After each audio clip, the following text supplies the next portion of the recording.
A generalization is a concept in the inductive sense of that word, or an extension of the concept to less specific criteria. Generalizations posit the existence of a domain or set of elements, as well as one or more common characteristics shared by those elements. As such, they are the essential basis of all valid deductive inferences. The process of verification is necessary to determine whether a generalization holds true for any given situation. The concept of generalization has broad application in many related disciplines, sometimes having a specialized context or meaning. Of any two related concepts, such as A and B, A is a generalization of B, and B is a special case of A, if and only if every instance of concept B is also an instance of concept A. And there are instances of concept A which are not instances of concept B. For instance, animal is a generalization of bird because every bird is an animal, and there are animals which are not birds. Hypernym and hyponym. The relation of generalization to specialization is reflected in the contrasting words hypernym and hyponym. A hypernym as a generic stands for a class or group of equally ranked items. For example, tree stands for equally ranked items such as peach and oak, and ship stands for equally ranked items such as cruiser and steamer. In contrast, a hyponym is one of the items included in the generic, such as peach and oak which are included in tree, and cruiser and steamer which are included in ship.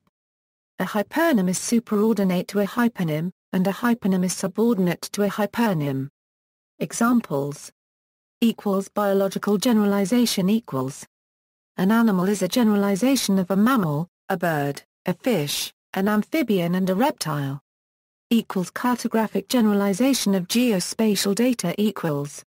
Generalization has a long history and cartography is an art of creating maps for different scale and purpose.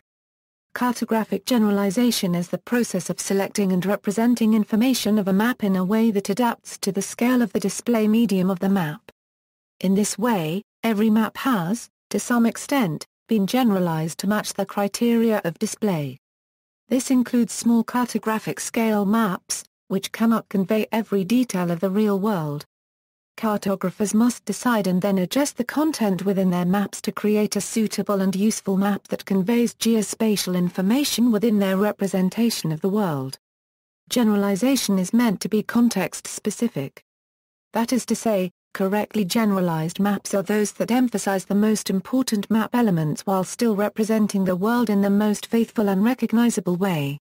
The level of detail and importance in what is remaining on the map must outweigh the insignificance of items that were generalized, as to preserve the distinguishing characteristics of what makes the map useful and important. Geometric generalizations equals. A polygon is a generalization of a three-sided triangle, a four-sided quadrilateral, and so on to n sides. A hypercube is a generalization of a two-dimensional square, a three-dimensional cube, and so on to n dimensions. See also, abstraction, ceteris paribus, ethical generalization, class diagram, external validity, faulty generalization, generic antecedent, hasty generalization, inheritance, mutatis mutandis, onym, Raymer Douglas Puka algorithm, semantic compression, specialization, the opposite process.